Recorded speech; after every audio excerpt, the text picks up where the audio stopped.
I guess I publish on my personal email. No, it's okay. It's okay. It was all related to the organization, so no problem. All right, so here is the some of the metrics that we have about SFCDI for the past 5 years. And we have a big announcement as well today. Starting today, the San Francisco Computational Design Institute is morphing into the AIA San Francisco Design Technology Committee. And this is part of the evolution of our group that started as a technology user group, a specific technology user group, and evolved over the years to expand its interested and capture a greater base of people who's interested in technology. In 2017, we moved from being a Dynamo user group into a computational design user group. In 2019, we acquired a nonprofit status and renamed it to San Francisco Computational Design Institute. And this year, the board of directors of the AIA approved our group to turn into Design Technology Committee. And as such, our mission has consolidated and expanded to a broader degree and a greater authority. Our mission is to continue working, informing, and advancing the understanding of design technology in the built environment with the objective of promoting and accelerate the digital transformation of our communities through the dialogue and adoption of technology. We have a larger base of members as part of our committee. The faces you see on the screen are constitute the new founding member committee, and we have certainly included a lot of experienced voices in our new form committee that we expect to deliver greater public programs and greater outreach to the community. So stay tuned for our activities. Our website is going to get a little reformat. You will hear more of our activities online, and we have a dedicated web page in the AIA San Francisco. This program, obviously, is the result of the collaborative effort of everyone, and I salute the new committee and hope for the work of the committee to last longer and have a greater impact as we have had for the past few years. Couple of other announcements. In October 16, the Thornton Tomasetti AEC Tech, it's going to happen, so feel free to register. It's going to happen virtually online. If you're not familiar with the AEC Tech, it's a series of workshops and talks and panels about the status of the new technology and new workshop of disruptive technology. So feel free to check the websites on the screen. And in addition, the Computational Design Next 2.0 event, it's also on the works. As a result of the current situation, it's also going to be delivered online September 26 and 27. Check the roster of presenters. I think, Arturo, you're part of this as well, right? Yeah, absolutely. Yeah, I'm one of the organizer. So it's put together jointly by Parametric Architecture Design Morphin and the Research in Architecture and Technology. So go to their, you can do a quick search online for the event, and registration is currently open. If you want to hear more about Arturo, sign up. All right, so it's time to give Arturo a space in the stage. Arturo, it's a well-renowned international computational design guru. He's here to talk about crossing disciplines with computational tools and methodologies. I am going to make him a presenter, and let me see here.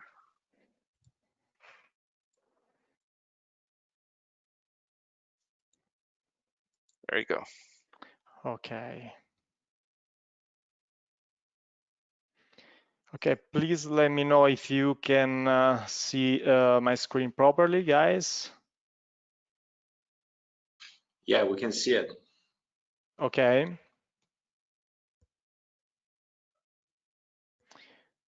Okay, here we go. So thank you so much, Cesar, for the introduction, and I'm really happy to be here, mostly in occasion of the 5th anniversary of SFCDI. It's really, thank you so much. It's a great opportunity for me, and it's a great honor to share my presentation with your audience. My name is Arturo Tedeschi, and I'm a computational designer. I basically work in the field of complex geometry, and I started my career more or less 10 years ago. And my office is based in Italy. The name of my office is AT, and our mission is like seeking beauty through technology. Since the beginning, my idea was to use the technology in order to find this kind of ghost word, which is beauty, something that you can, which is always present in the world of design, art, and architecture. Also, if it's a kind of entity that you cannot catch up, but for us it's very important to try to create a kind of beauty using the methodologies, the current methodologies, the technologies that you can find out there. Someone probably also knows me for AD algorithms, AD design, which I'm very happy to say that is one of the reference worldwide about the use of algorithmic design, and in particular with the use of the software Grasshopper. Actually, this is my third book after Architettura Parametrica, published in Italian, and then Parametric Architecture with Grasshopper. AAD was published in 2014, and really surprisingly, I can say that is one of the best-selling book in the field of computational design. I'm very proud of it. And basically, it launched my current career worldwide, and now I'm working still on other publication that probably will be out there in the next years. Probably this presentation won't be like typical, because I want to give to the audience a specific and my personal idea on computational design, which once again is not probably common, because probably because I'm Italian, I always try to merge the technology aspects with storytelling, with trying to crossing disciplines, as the title of this lecture says. And when I started actually in 2009, more or less, well, the first question, I wondered what a computational designer is.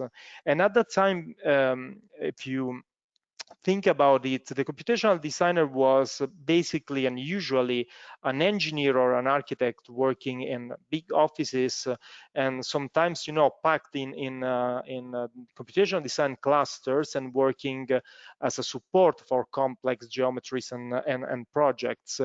But since I always liked music and I wanted to start my career independently as a freelancer at the time, I tried to find some kind of an analogy between the world of design and the world of music in a way. And I was thinking about, sound engineers, and I immediately thought about this kind of difference. I was in front of a crossroads, and you can become, if you have a knowledge of tools and techniques about music, you can be a sound engineer, a good sound engineer, but you can also be a music producer in a way. And everyone knows that in a way, nowadays, today, music producers sometimes are more important than artists themselves actually. And what's the main difference between a sound engineer and a music producer? Basically, tools and techniques are not enough if you want to be a successful and important music producer. So you need to have a music culture. So in our field, you need to have an important design culture, a vocabulary. You need to have references, the attitude of in storytelling. And once again, you need to be able to jump from a discipline to another. In this image, we can see Quincy Jones and Michael Jackson. You know that Quincy Jones jumped from, the black music through R&B and rock music. So you need to have this kind of ability of jumping between genres, and you need that. In this case, a music culture, or in our field, you need to have a kind of design culture, which is something that works together with the knowledge about tools and techniques. Or for example, or giving you another example, we have a Brian Eno here in a session with the U2. You know that Brian Eno over the 90s brought the electronic touch within the U2 rock culture, redefining their sounds in a way. So when I started working in the computational design field, I was very pretentious and ambitious in the same time, but my idea was to create something and to start a career like a music producer, not just like a sound engineer. And I had the opportunity to work with many companies and designers and artists over the years, like Ross Lovegrove. I collaborated with Zadid Architects Office, Adidas as one of the main company I worked with. And for me was always a kind of dialogue between the idea of putting new technologies and possibilities to the designers and the personal touch of the designers themselves. And as I mentioned before, one of the first things was and is storytelling when you also want to create something new and you want to deliver new content in terms of technology and computational design specifically. For this project, which is I will go to jump from, I will cover different scale from product design to automotive to architecture and footwear. So I will start with something very small in terms of scale, which is a collaboration with, once again, Ross Lovegrove, 2019. For F1 was a fragrance bottle.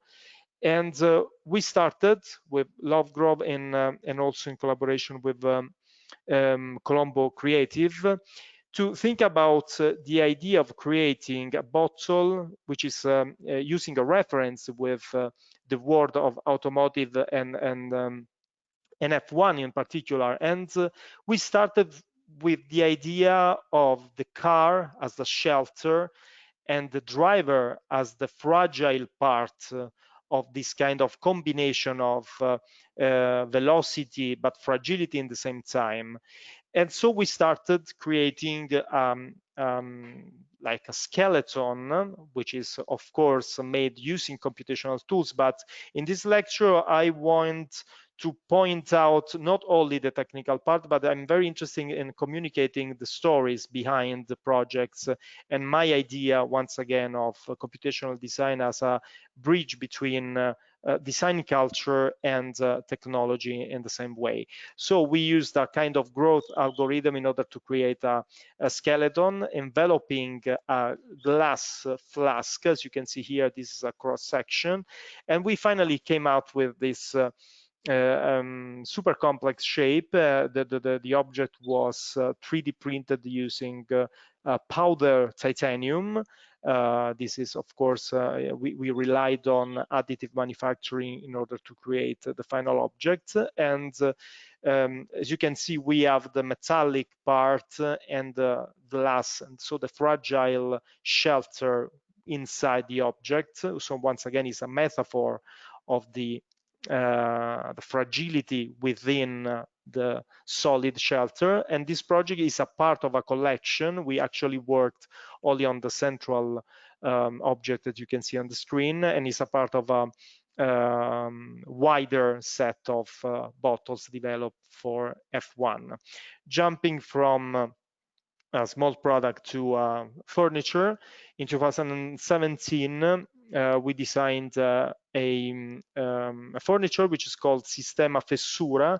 Fessura in English can be translated as slot. And actually, the idea of this project is a combination of my passion for art, and in particularly, I will show you, the cat painting by Lucio Fontana, and the idea of liquefying reality through data. I started to like coding when I was basically I was a kid over the 80s, using the Commodore 64. Probably someone remembers this kind of super simple but very like inspiring computer, because at that time you only could like work with this computer by creating codes in BASIC. And one of the most challenging thing at the time was like creating drawings. So with this computer, I like, in a way, I merged my idea and my passion for drawings with the programming at the same time. And so I started understanding that in order to create a drawing with this computer, you had to translate signs into numbers. So at that time, also a friend of mine had the same computer, and I was like liquefying once again. For me, this is the best metaphor to explain this idea.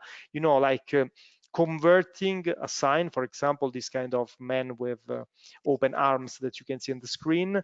I just translated a sign into a set of numbers. At the time, the computer only had something like 40 per 25 pixels, something that is ridiculous right now. But with those bunch of numbers, and like communicated by a traditional phone, I'm talking about the 85, 86 more or less, I could like communicate those numbers to this friend of mine. He put the values on his computer, and some image came out on his like Commodore 64. So this idea here, you can see a real document from 86. It's like, you can see the codes and the values. I like translated, I put this idea of liquefying reality with an inspiration that comes from art. So once again, design culture, vocabulary, references, and storytelling again. And my idea was to like taking inspiration from the Fontana cat painting and translating them into a three-dimensional object by using this kind of idea of liquefying again reality.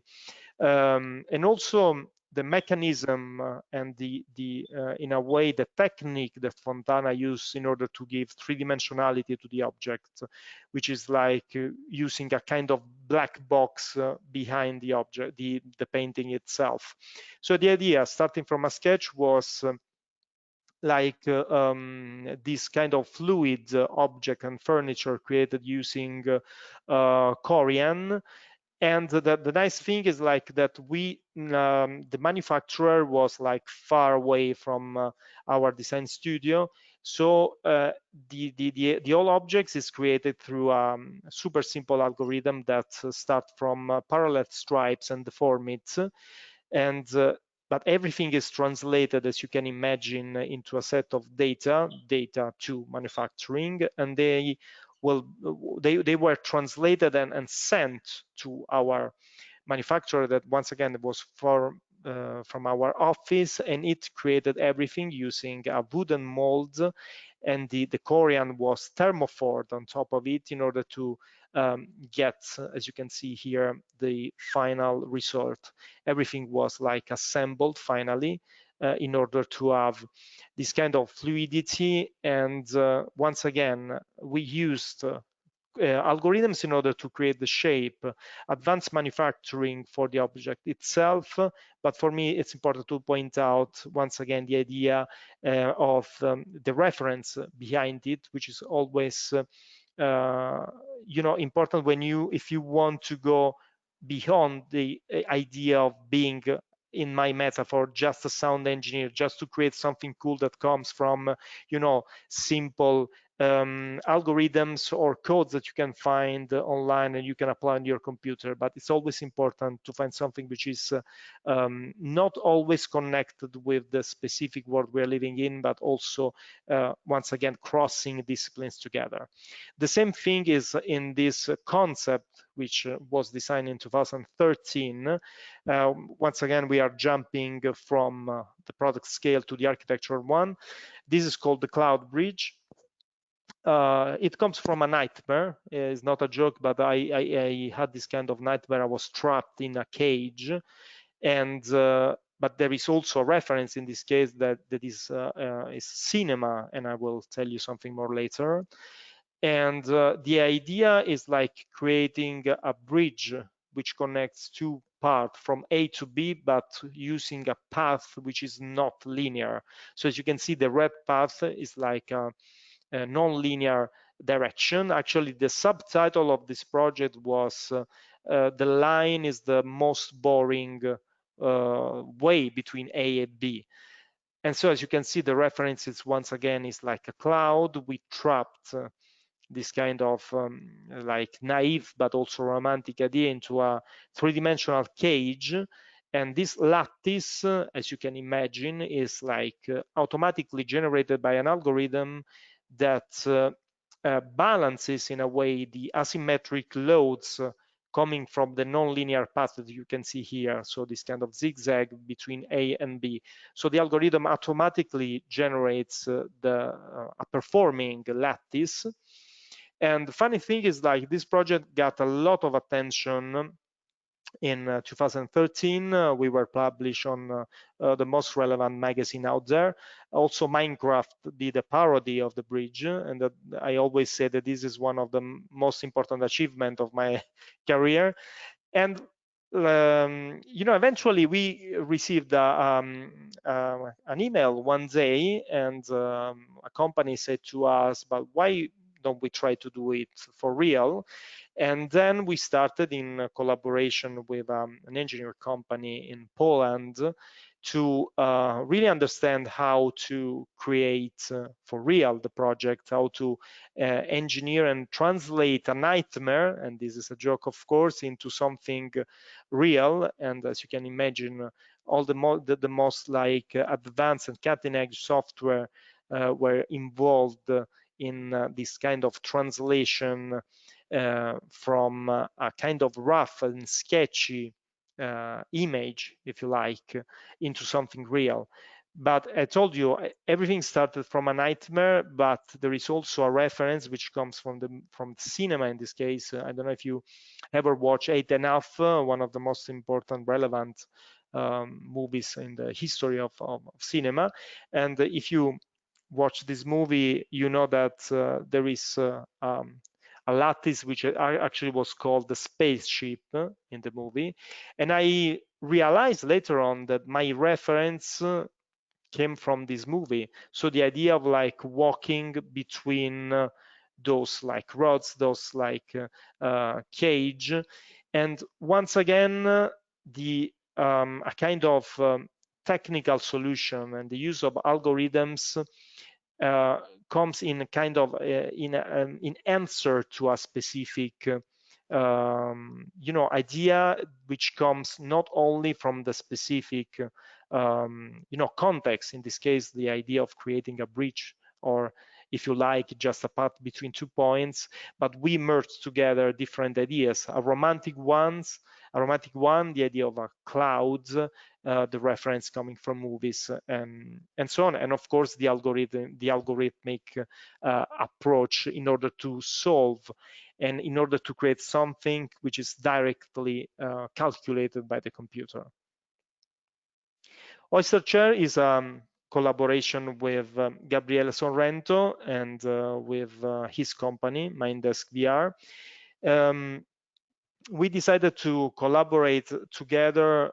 We were in a bar and we were discussing about the idea of using a new kind of tool, which is the virtual reality in the developing of a furniture. You know, virtual reality is generally something that, or you know, 5 or 3 years ago wasn't something like commonly used by architects and designers in order to create, for example, piece of furniture like we did. And for us was super interesting to explore new ways to interact with the digital matter. So as you can see, the object is not super complex, because in a way, when you switch from the use of algorithms using Grasshopper, for example, or Dynamo or whatever, or if you just work with codes, you work in a kind of abstract way. If you use virtual reality, you come back to manipulate the matter with your hands, even if you are doing it in a digital way, in the digital realm. And so, as you can see, the object is quite simple, but is a symmetric one. But we try to really interact with the matter in a new way. So we integrated the algorithms, the use of Grasshopper, in order to get some, as you can see here, this kind of, I usually call them vibrations, or if you prefer, they are like corrugation, smooth corrugation of the surface. But we did it like manually, and it was absolutely interesting to understand also the object scale. Meanwhile, we were deforming and we were playing with the digital tools and digital matters, and everything was like was fabricated using, of course, a CNC machine directly from the digital file. So once again, we didn't have any kind of mediation between the idea and the final products. And this is absolutely interesting, because you can really focus on the concept, on conceiving projects, and you don't waste, energy, time in the developing of the objects itself. So this was a super nice and incredible experience. So and was game changing for us, actually. And also here you can see that reference in this case was, we started from the idea of the bedroom chairs, and it's always evolution. We didn't try to create something new, but we started from classical example, from classical to Art Deco shapes, until something which looks in a way futuristic, if you like, but in continuity with the past once again. Or this is the project mentioned by Gabriele before. It's a concept car, once again developed with Mindesk VR, and this car was was presented to Volkswagen within the event, the Future Technology for Car Design. This is actually our second experience in the world of automotive, and later on I will show you another project. But this is very important because we try to use, once again, tools like the music producers they do with hardware and software. And so the idea was to create in 5 days more or less. We had a really strict deadline for this project, and the idea was, okay, let's do it with the most advanced software out there. We used Grasshopper, Rhino 3D in order to model the shape, and as you can see, this kind of shading and light pattern was created in virtual reality using Mindesk VR directly inside the digital and virtual world, and it allowed us to be super fast and to try different configuration.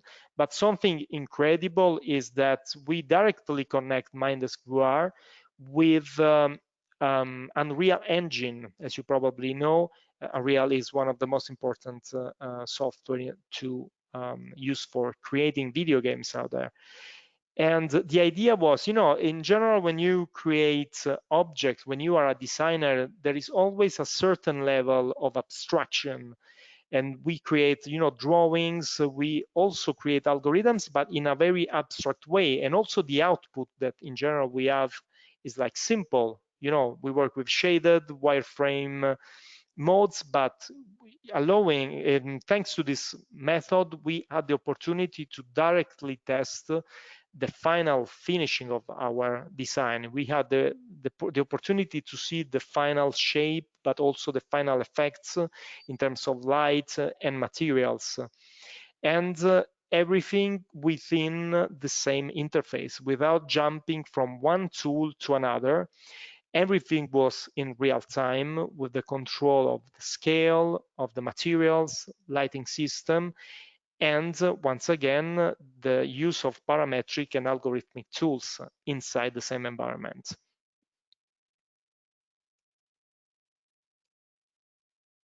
And in a way, as I mentioned before, this project is like, in terms of design and exploration, is in continuity with another project. This one is actually closer to the production. We already have several prototypes. This is a collaboration with Jack Motors and with this new branch, which is called XEV, X-E-V. So we collaborated with the company in order to, in a way, to push the boundaries of the decorative and aesthetic details of electric city car. Here you can see the final prototype. So the car is like, it's a kind of combination of 200 more or less pieces. Many of them are 3D printed. As you can see here, we have a 3D which explore and shows the different pieces. We work by designing parts of the body of the car, and we work algorithmically, creating different details, for example, from sound speakers, from the patterns on the front and lateral shield, as you can see. And in general, we once again try to use as a reference the world of, as you can clearly see here, of science fiction movies like Blade Runner and or Nirvana or something like that, in order to put this idea of vibrations into a product, into a car, into a small car. And this car will be in production very soon.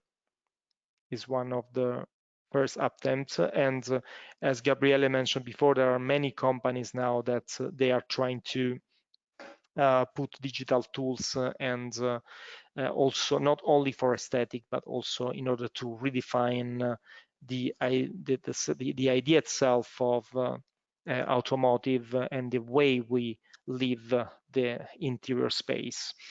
Jumping from automotive to, this is an installation, actually it's a piece of art. We collaborated with a group, Italian group, which is called Known Collective. This is interesting in order to show you that, for example, we collaborated with this group in order to create a sculpture, which is installed in a low court, and it symbolizes the idea of equilibrium in low.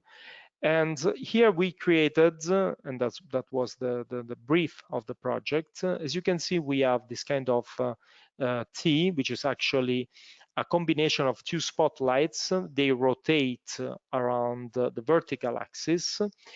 Those spotlights reflect the light on top of this three-dimensional mesh that you can see also here, which is actually created using a super complex genetic algorithm in order to reflect a perfect circle, as you can see here, when this kind of Libra, let's say, is in perfect balance. So once again, the idea of using complex algorithms like genetic algorithms, we used Grasshopper in this particular project, and also light simulation software, in order to have an effect which is an artistic, based on an artistic idea or on a metaphor, if you like, which is the idea of getting a perfect circle when you have this kind of equilibrium. Or another project, this is another collaboration with Ross Lovegrove.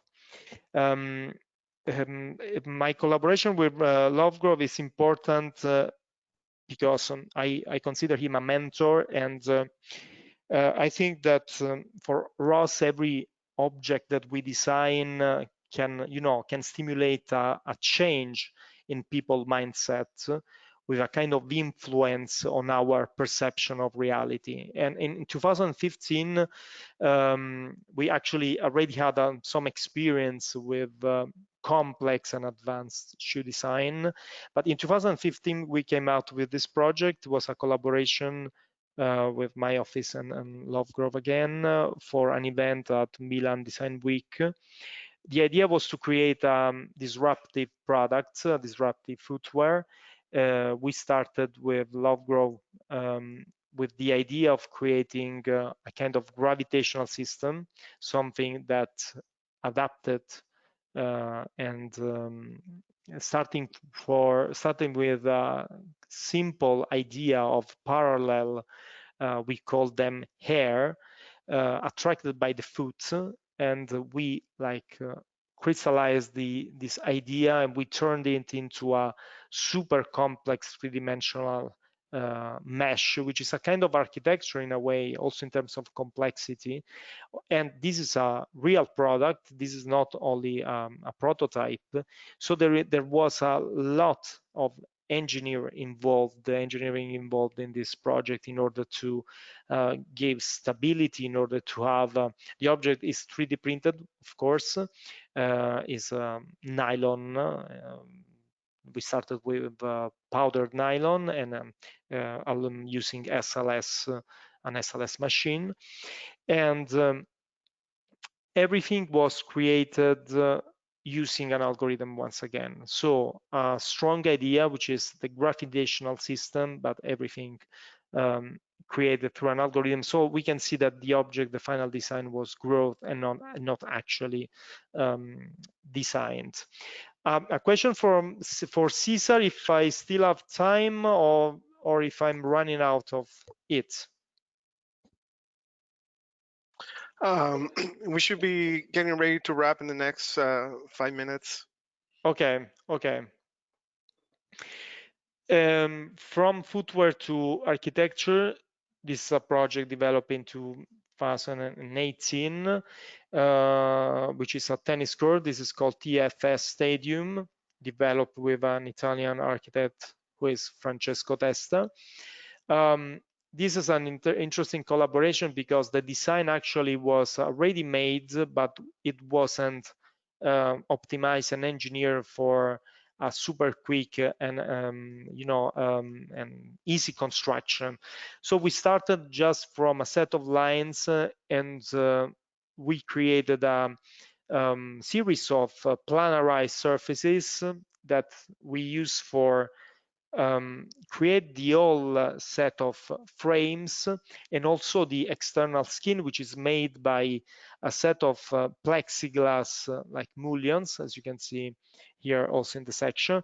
It's very interesting that everything was created once again in a kind of smart working way before the COVID situation, and everything was created using algorithms, as you can imagine.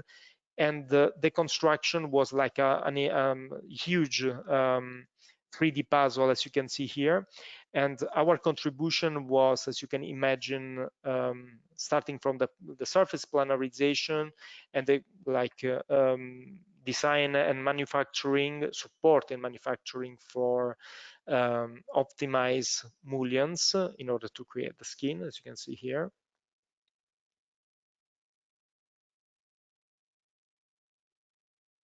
And finally, I want to show you the last collaboration with Ross Lovegrove for a piece of sculpture. In this case, the reference is, as you can see, is the Antelope Canyon in the USA.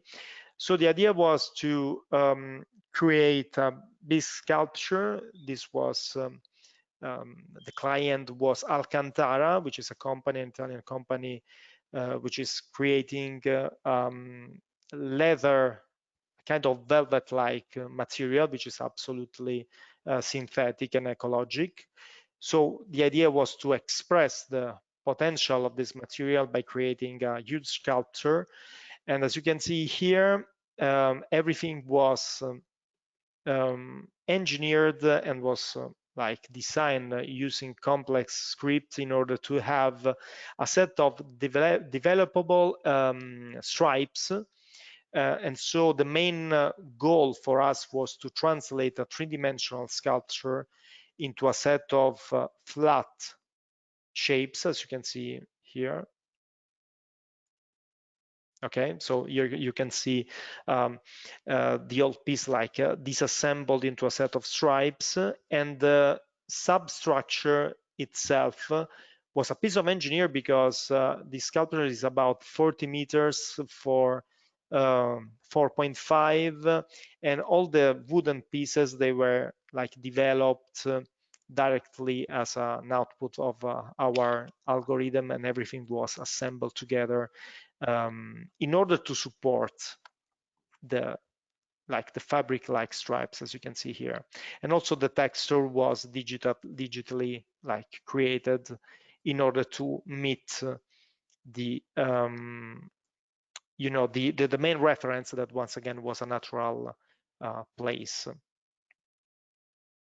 Okay, I'm just jumping on the last slide like this. Okay, and as you can see, this is a kind of funny image that shows once again an image from a movie, which is Wall-E. And you can see on the left side Eve, and on the right side Wall-E, the robot, which is the main character of the movie. And actually, I like to show this image in order to show you a kind of difference between what I consider the old stage of design, which is in a way that shows the mechanical parts and everything is visible. As you can see here, you can hear in a way the sounds of the machine. On the left side, what I consider a kind of, in a metaphoric way, a new trend for design, which is the design and the objects as interfaces. And as you know, an interface is something that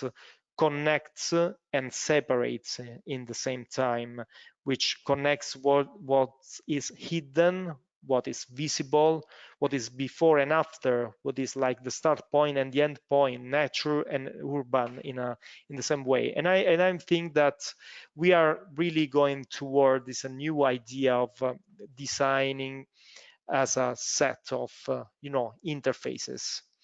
And thank you so much for the attention. Can you hear me? Yes. Thank you, Arturo. This is a great break point. Very inspirational, your work and how you're using technology to push the boundary of aesthetic exploration. If you have questions for Arturo, feel free to write them down. We're going to dedicate, we're going to extend a few minutes at the end to go through Q&A. Right now, I'm going to open the stage to our next future speaker, Philip Langley, Director of Digital Delivery at Brightonwood. It's here to speak about the work of his company in industrialized digital automation. Phil, I'm going to make you the presenter right now. Thank you. And yes. Is that working? It is. So we can see my slides. Yes. Fantastic.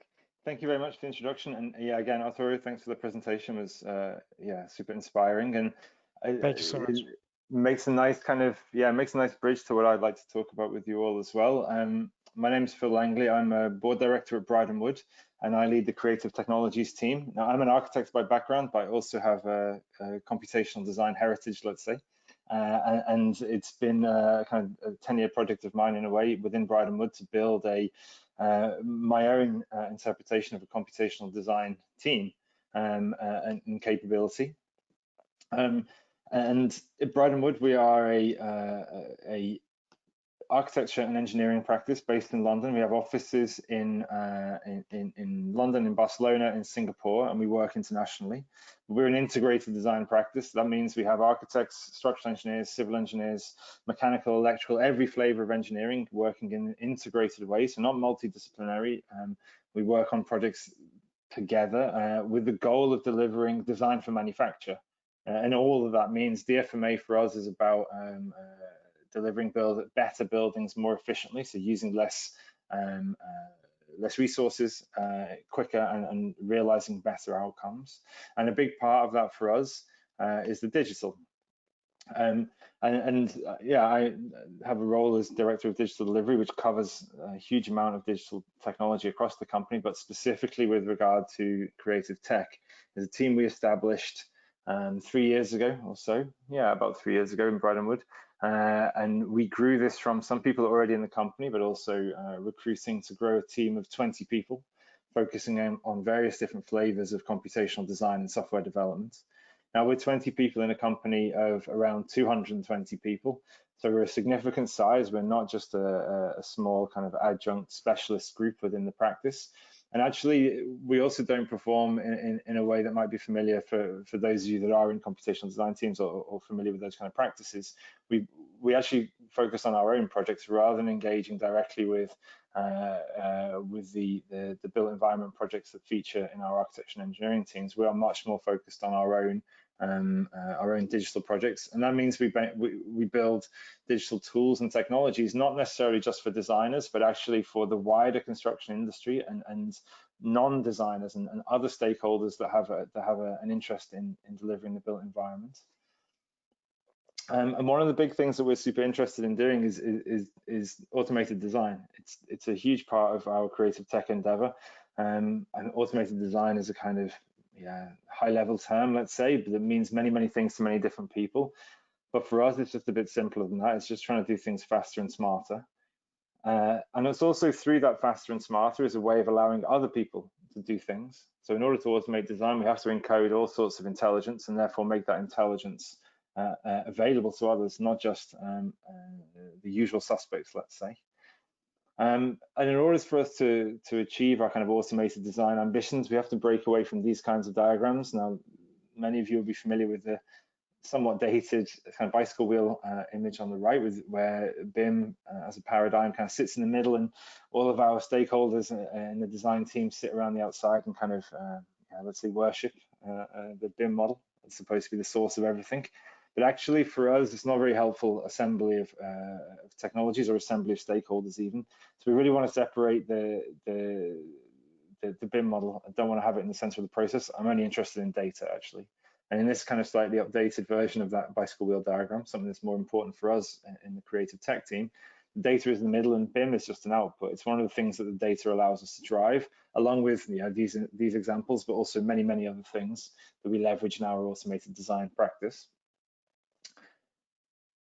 Inside the team itself, we're organized around 4 central threads. You kind of weave these threads together on all of our projects, and I'm going to show you some projects that will touch on these 4 topics in slightly different ways. And they're not like a linear process. It's not 4 steps that we have to walk through in order to deliver our work. These are threads that we stitch and weave together in various different ways that interrelate and interconnect reflexively during the process. So the first part of this list, the first one at the top, logics. This is something we have to do as we construct a kind of synthetic reason around the problems that we're trying to automate. And the reason I call it kind of synthetic reason is that we don't assume that we create a simulation, true representation of the world through this process of logics and rules capture. We're actually creating something that we understand to be a synthetic simulation, of which there could be many alternative synthetic simulations that are all contestable and available. And then we're looking to apply kind of algorithms or machine processes more generally, let's say, but various different kinds of algorithmic methodologies or types of algorithm that can work within those logics and those synthetic assemblies. And we want to leverage kind of connected technologies, distributed technologies, cloud platforms in a more kind of conventional sense, let's say, in which we can share the power, the capability of those algorithms acting in those synthetic environments. And finally, there's a kind of interactions part of this, or digital companions. I think Arturo already touched on this as well at the end. There's a question around how do we surface this capability to people who are not either computational designers or maybe not even built environment specialists, not architects, not engineers. How do we manage those interactions in a way that it's not black box, but is also not intimidating? And this is the kind of reflexive process between these 4 threads for us, and hopefully the examples I show will illustrate some of those things for you. And here are those examples. So I have 4 projects to talk about, which will describe some of our work in creative tech over the last 3 years, but predominantly focusing on the last 12 to 18 months of work. And this will be these 4 projects will act as an illustration of those 4 threads of how we weave them together, but also as a setup, let's say, to how we move our digital thinking into the physical space. So the first project I want to talk about is, I mean, all of these projects are very close to my heart, right? But this is perhaps the one that's closest. This is the first project we had in the team, started about 3 years ago. It's called Rapid Engineering Model, or REM, with apologies to Michael Stipe. The project is for designing, well, it's actually for designing motorways, highways in a day. So we work with the UK government, Highways England, which is the UK government agency responsible for the highways motorway network in England, in order to automate the design process around what's called the smart motorway. And I'm not going to go into the specifics of what that is, but it's linear transport infrastructure, it's cars, it's roads, and you know, in our team in creative tech, we are not civil engineers, we're not highways engineers, we're architects predominantly with computational design background. So we know past sector experience in this, and we approached this kind of topic and this client and said, yeah, sure, of course. Well, surely this is automatable. Surely there's a load of rules here that we can capture. There's a lot of logic that we can apply to algorithmic processes. Why is that not doable? It was slightly more challenging than that and took a bit longer, but it's one of our most successful projects and one of our largest, and we're not quite able to generate the design of a motorway in a day, but it's not far off. And this drive-through, this is a real output of our automation process. This is a real motorway in England, and everything you see in this video, in this drive-through, is automatically generated. The position of all of those gantries and roadside equipment is automatic. All of the kind of colored lines and kind of kooky graphics that you see around, that's all of our data analytics that's driving the automation process. So this is an overlay of a 3D data visualization, as well as the consequence of that visualization. And we're getting into huge amounts of kind of granular detail with this. We're not just talking about high-level objects. We are positioning gantries, signage, barriers, drainage, retaining wall structures, many things that would take a huge amount of human endeavor and engineering hours to create manually. And we're able to generate, well, this kind of output is generated in between you and me. It's about 3 days really, but not quite at our 1 day, but it's considerably quicker than the sort of potentially up to 6 months that this kind of process would normally take.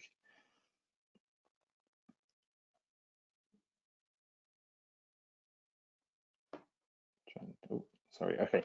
And this is the process itself. So the rapid engineering process is by a series of inputs. So we get digital survey, so of the road network itself, environmental data of assets around the road network, anything existing on the road network itself, so that whether that's signage or drainage or other infrastructure. And then we use a digital product catalog, so that's standardized elements that we can use to leverage for the design. So we analyze the environment and the digitally captured survey information. That means measuring, getting absolute values of how of slope, curvature, gradient, embankment condition, all of these kinds of things. And then we evaluate those. So applying kind of red, amber, green thresholds of what is a good situation, what's a bad situation, in order to automate and optimize a process that can generate kind of range of outputs that you see on the right. This is a quick example of the kind of analysis and evaluation we're able to do. So it's not just static geometry stuff that we're thinking of, let's say. We're thinking about drivers and cars and moving things. So we're looking at the visibility of any of these kind of roadside signage from any driver's position. So this is a particular signage type, measuring the point-to-point distances from driver positions across the carriageway in different vehicle conditions, in order to find the optimal position on the network to place that sign for the most construction efficiency, but ultimately for the most safety, so that it's delivering the performance and the value and the benefit that they're after. And we have a huge kind of tech stack that delivers this. The kind of connected technology part of this project is vast. We're using anything and everything to drive a huge connected process that allows us to run our automation across kind of 40 kilometers of road in a couple of days. So we're using Rhino and Grasshopper, we're using NoSQL databases and Node.js APIs, we're using Revit, Dynamo, even a bit of Excel you can see in this diagram. We have applications we built in Unity. There's anything and everything to deliver the various different types of output that we need for this project. And this is a quick video of one part of that tech stack, which is obviously in Rhino, Grasshopper. This is the optimization phase. So this is a real road and represented as data points predominantly, in which users are able to adjust, micro adjust, understand, evaluate themselves the auto positioning of any of this infrastructure equipment, and make the kinds of final human judgments that we don't try and encode into our platform. So we don't assume that we automate every single decision, because everything is somehow a negotiation. And so this is the kind of the digital companion part of this project, if you like, that allows the human to encounter the machine in let's say a negotiated way. So that's a long-running project, REM. It's something that we still work actively on. It's been hugely kind of successful, I think, in lots of ways. And it also created another project on the back of it. This one's called RAID. You can see that we like the kind of like to have an acronym for our projects, right? We like a kind of bit of branding. So this is called RAID. This is called Rail Automation and Infrastructure Design. There's a little link, a web address on the bottom right there, raid-app.io. This is an open source project that we did last year, funded by Innovate UK, which is a government agency, a government organization that provides R&D funding. This, you'll see a theme developing in this slide deck as well, maybe. This is to design a railway in half a day this time. So we don't really design the whole railway. This is about finding, it's linear infrastructure, it's track alignment. Can you plan A to B train line as quickly as possible to optimize a routing, curvature, gradient, all those things across the landscape? It has many, many different conditions, benefits, risks, opportunities, these kinds of things. So we're trying to automate that process by capturing lots of rules, building that logic, applying a series of algorithms, and allowing humans through software interface to make decisions on what is the best infrastructure to proceed with. So the way that this system works is very similar, in fact, to REM. It uses the same methodology of analyzing a series of inputs to generate a datascape on which we can apply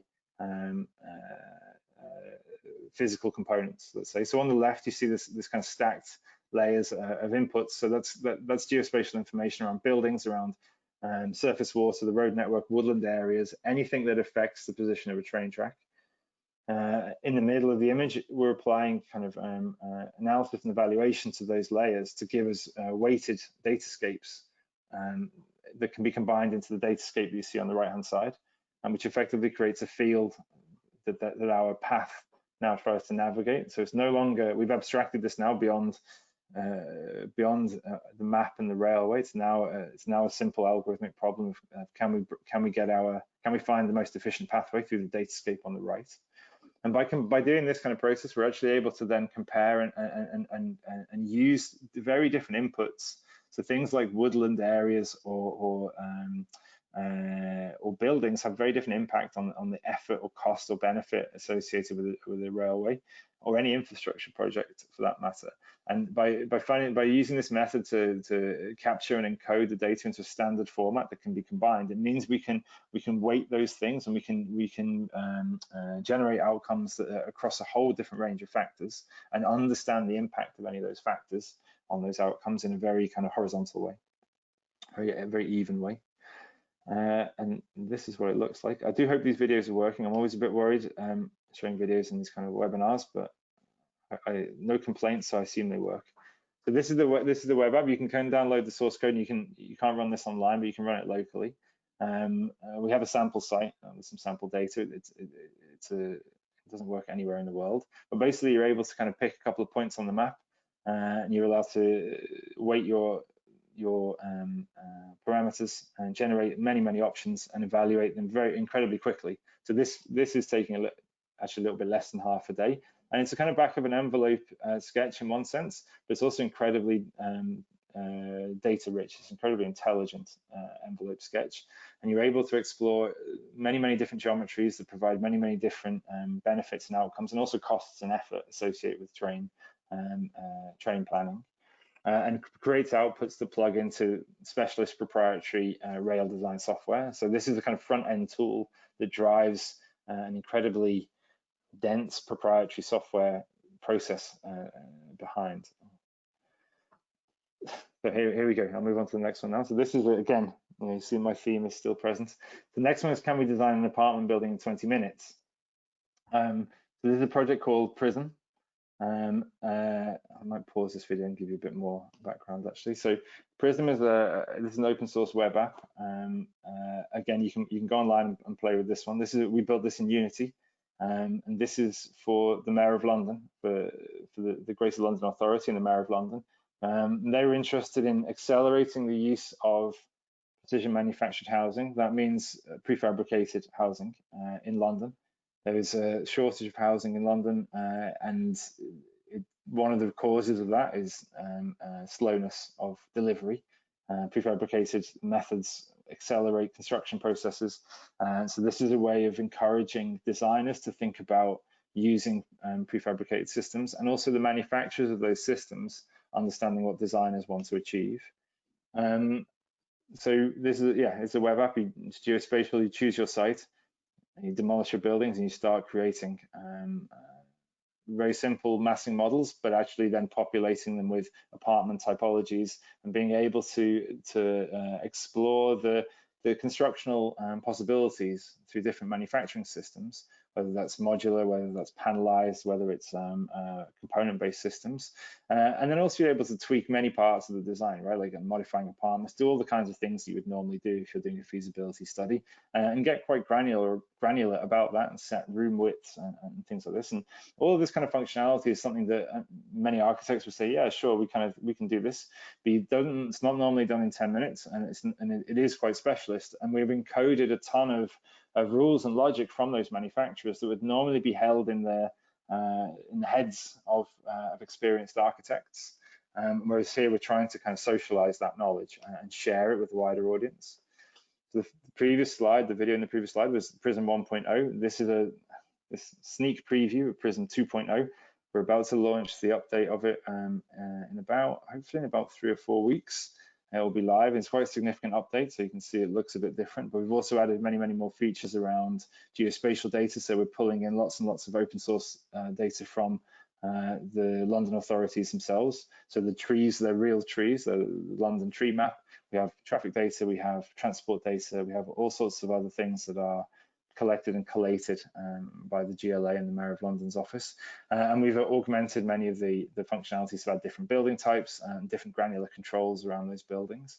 And yeah, we had a huge launch of this project about just over a year ago in London.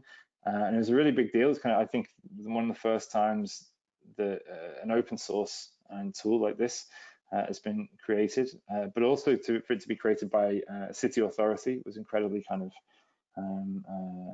noteworthy, and it was a very interesting reaction from sort of invited audience of about 100 people.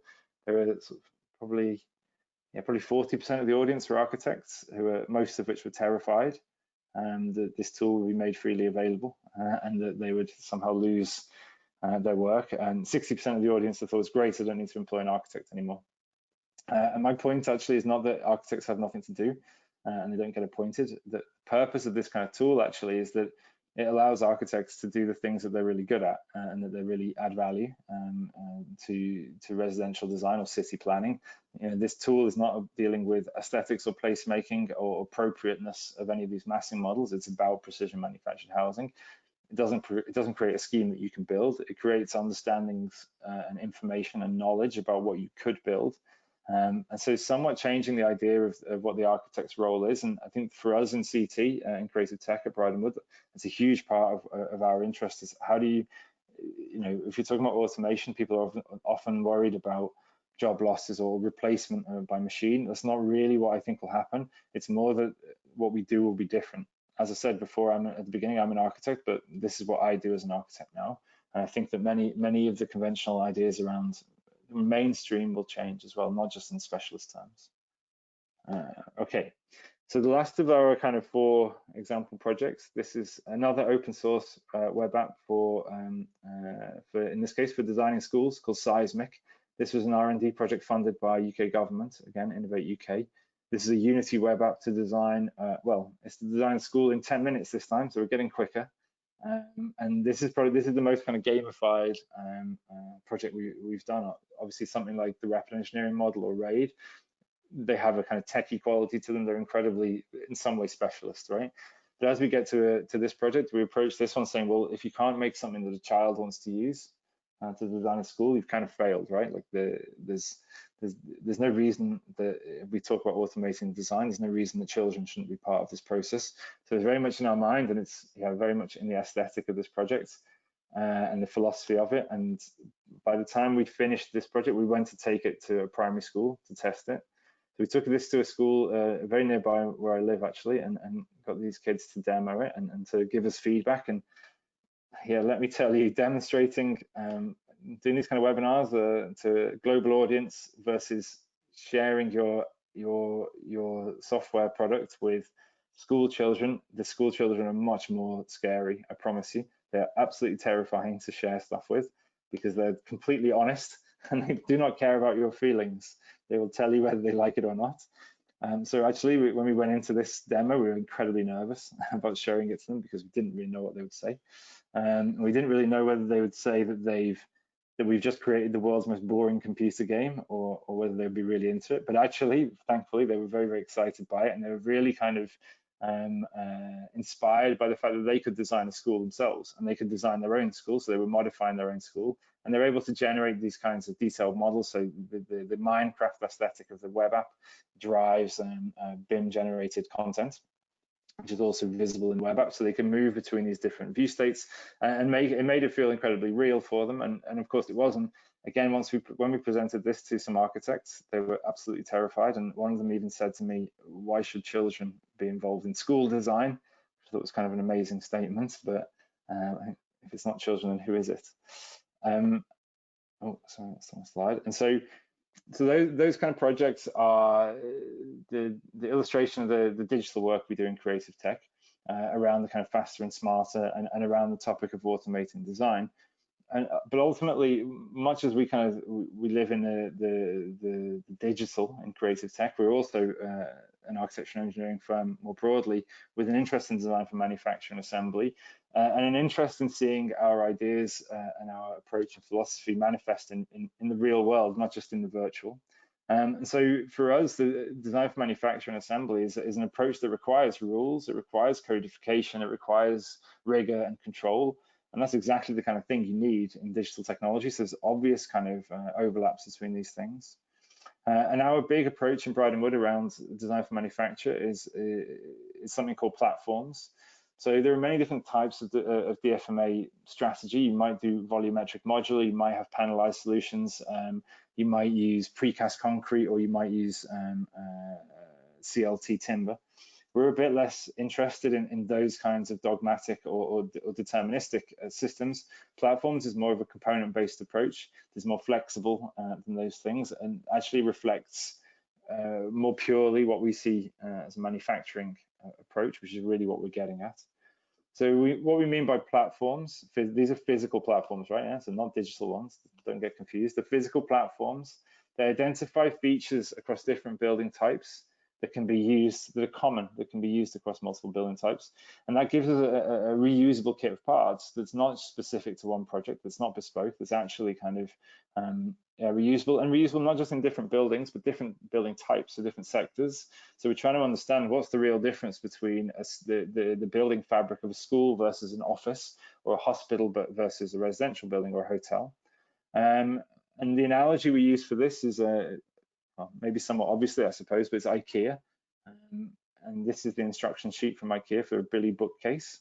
Many of you will be familiar with this product. You may well have assembled some yourself, and you may well recognize behind me on my webcam number of these IKEA products, so I'm quite familiar with them too. It's actually their biggest selling product. And this Billy bookcase uses a ton of components that are, and processes to make those components that are reused across other systems. And so that, you know, it is a kit of parts, but it's shared across multiple products. But also it's assembled. This is the instructions for you and I to be part of an assembly process. This is construction. We are part of IKEA's supply chain. We make the final assembly of the things they make in a factory. And so our idea is, well, why can't construction be like this? Why can't construction be a series of instructions to lay people, like maybe you or I, but others in the industry that allow the assembly, the repeated processes, creating consistency and quality across many products and therefore buildings. So this is our kind of vision for it. Phil, yeah. Sorry for interrupting. We got a live question. So okay. David Alvarez first compliments with you for the great project. He also asked if you would share the one for the school. I guess he wants to know more and see if there is some reference on the web, maybe on this project. Shall I put it in the chat? Okay, thank you. Maybe I'll just type it in now. If I remember what it is. No, that's not the right one.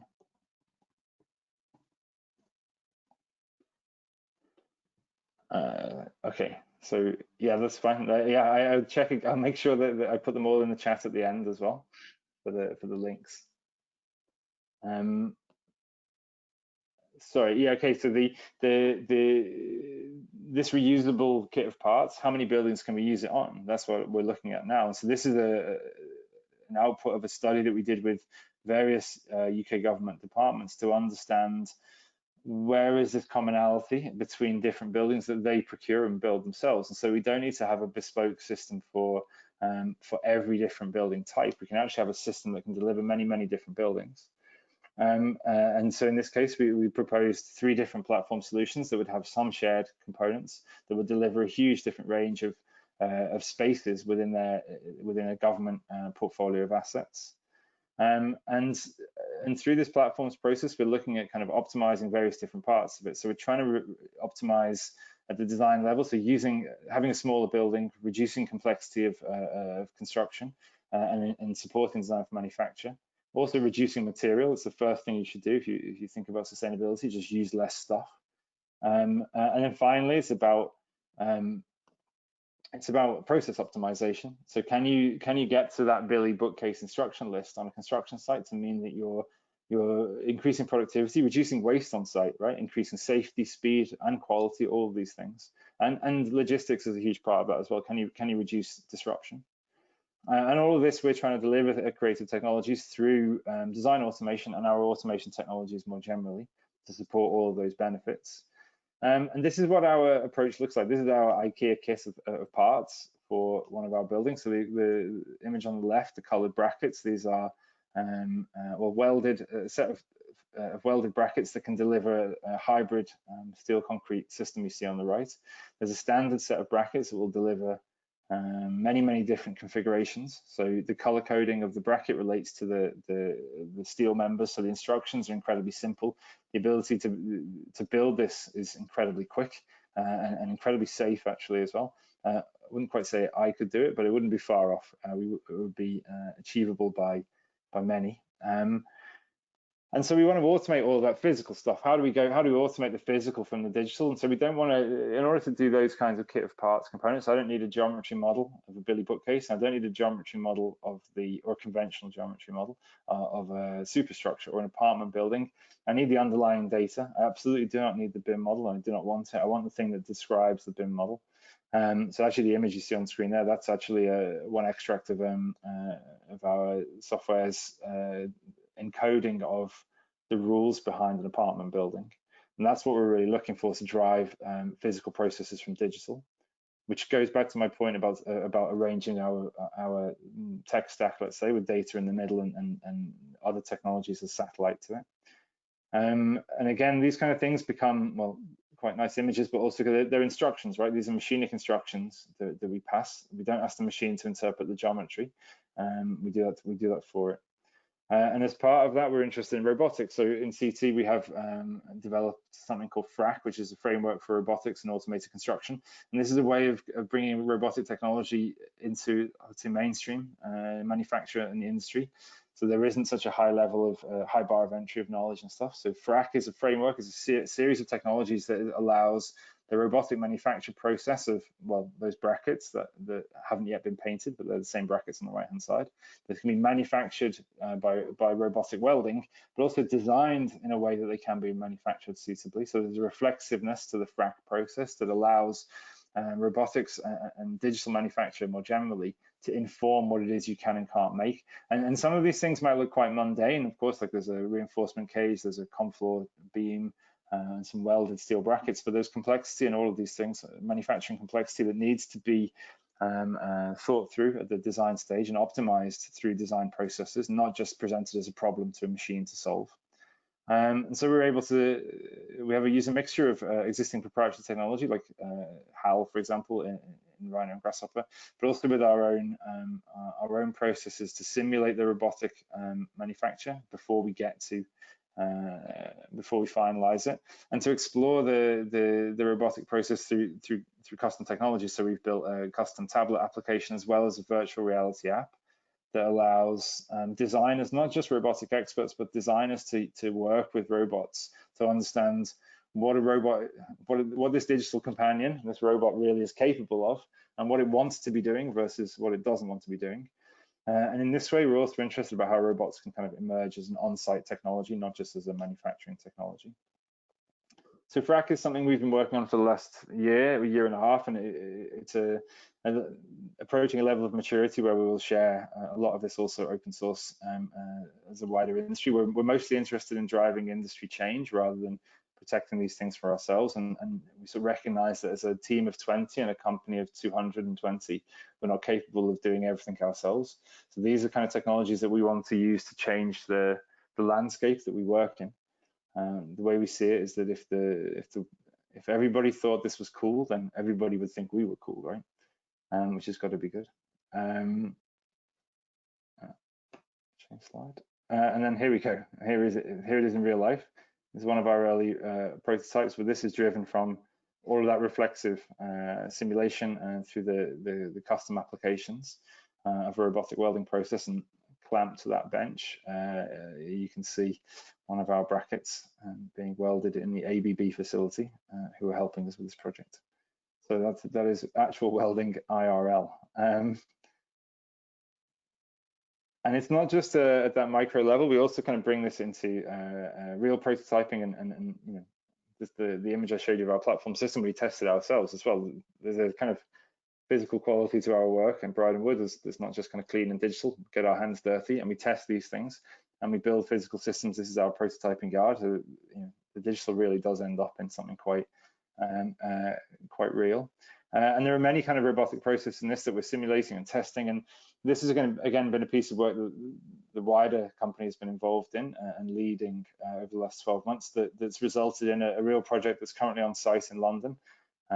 It's only gone on site in the last 2 months, really, so we don't have any exciting construction site images, but this is a short video of the building itself. This is an office building in South London for client Landsec. It's being delivered with our platform systems, designed through using our automation technology, using our DFMA superstructure systems and MEP services systems to deliver a considerably more efficient building, both in terms of material weight and performance, and all of those kinds of criteria that I mentioned before, for a real client in our home city. So it's super exciting for us, and it's kind of the first moment, I think, of a project where we tie everything together, all of the methodological thinking that we've used in CT, all of the design for manufacture approaches that we have in Bride and Wood to realize a better building ultimately, which is what we're really interested in, full stop. And that's it from me, so thank you, everybody. Thank you very much, Phil Langley. I have a comment for both presenters. So first, thank you for coming today and presenting your work. We are now accepting and receiving a few questions. I will forward you immediately, but I wanted to say that I'm extremely happy for you to be with us today on the 5th birthday of SFCDI, and I think this is really meaningful because you represent exactly the spirit and the vision of Computational Design Institute.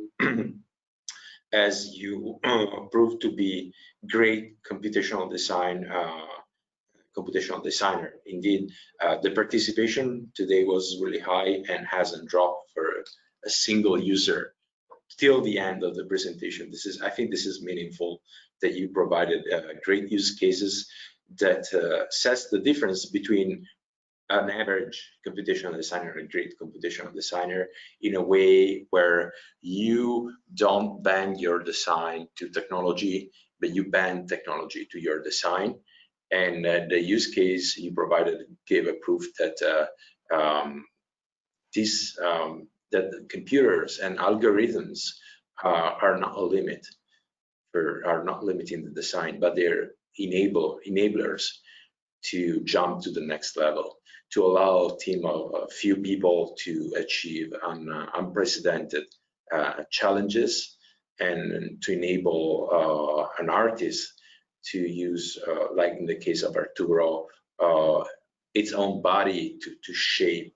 I really love the word you used, the digital matter. Like if you could, push and pull and craft something that still doesn't exist. I think this is a very romantic and revolutionary idea, and we'll see. I think we are on the verge of a new era where we'll see this happening more and more often. Buildings becoming more and more complex, but without an increase in costs. So very, very sustainable on both sides. Let's jump on a few questions that I'm receiving. So yeah, there is a question from Max Nyhaus for Phil. It seems like open source computational design require inputs from large data sets that have recently become more publicly accessible from the likes of Google, like site topography, weather patterns, satellite images, etc. Is there a mass data set that isn't accessible yet that will be a useful input for your computational design in the future? I repeat the question. No, is there okay. Okay. Yeah, that's okay.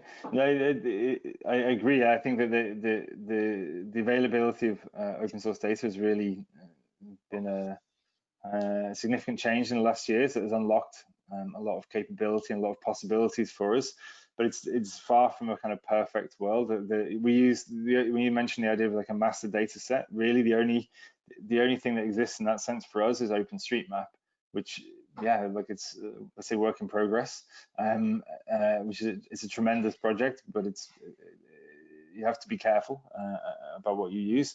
And then there are cities and countries that have different attitudes to open sourcing,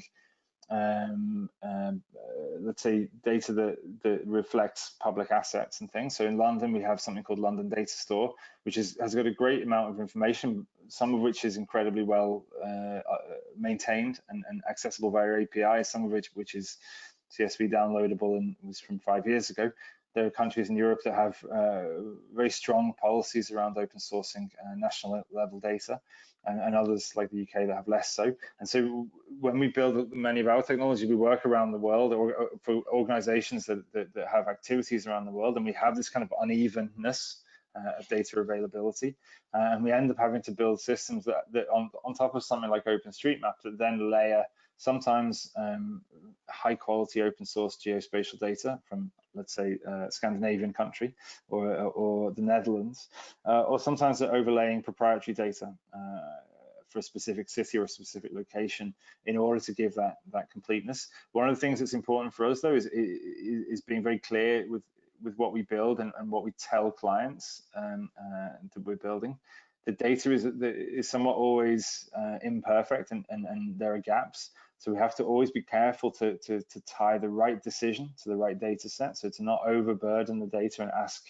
let's say, OpenStreetMaps to create, to give us super high quality topography data that we could use in an analytics environment. So we have to balance all of those things. Hey, Phil, this excellent presentation. I have a question for you.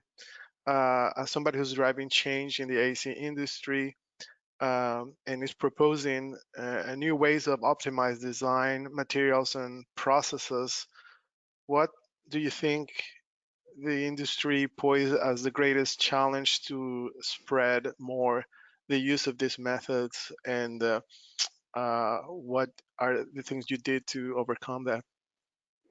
I think the greatest barrier to change in the industry is well, I try and maybe be a little bit polite the way I phrase this. I can be a bit difficult, but I think our industry is very conservative, generally speaking. It doesn't like change. It's scared of change. It thinks change is risky. Whereas my attitude is that our industry is frankly failing. It's failing to deliver high quality built environments. It's failing in terms of environmental and sustainability duties. It's failing in socioeconomic and political endeavors to represent anything interesting. So I don't see a risk in drastic change. I see a risk in carrying on with the way that we currently behave. I think we all live in a more dramatic environment in the last 3 or 4 months, in which we all changed the way we work, and it was somewhat doable, let's say. And I think that there's an opportunity now to say, well, in the middle of this kind of terrible situation, can we not say that we need to do things better? We can't just go back to the same ways of working. We can't have everybody sitting in an office anymore. We can't have thousands of people on construction sites working in close proximity anymore. These are things we have to deal with, and if we're going to make some changes, let's do them consciously, and let's think about them, how those changes can have the biggest possible effect. And I think that the way we try to tackle it in Bridon Wood more generally, but in CT specifically, is to be to balance my kind of maybe aggressive negativity about the industry. But our approach is to be somewhat generous with what we create.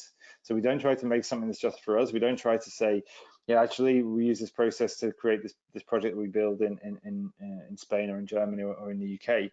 We want to say, this is intelligent, this is useful stuff, this should be useful for you, you should be interested in it, and we're going to give it to you so that you can have that capability. We work a lot with, so those open source projects, we have a lot of other projects that we're not able to open source, we can't control, but we're always trying to make technology for an end user that's beyond ourselves. So I always say this thing that we're a software development, we're not a software development team, but we do make software. And we're not trying to make products to sell as such, we're trying to make digital systems that capture and share intelligence and smart ways of working. And I think that's a message that has actually helped, because you're talking about a generous approach to knowledge. You're talking about reusing knowledge, not just kind of protecting it and then and losing that sort of benefit by hiding it. We're trying to make something that can be built on top of it and have a much wider benefit, and not try to do everything ourselves. Excellent. All right. Thank you very much. That was an impressive session today, I gotta say. Yeah, it is. I'm checking on the list of questions. Look like we cover everything. I don't see anything on the chat panel. I think we went a few minutes beyond the slotted time, but it was all worth it. Phil and Arturo, on behalf of the AIA Design Technology Committee, we really appreciate your participation in this session.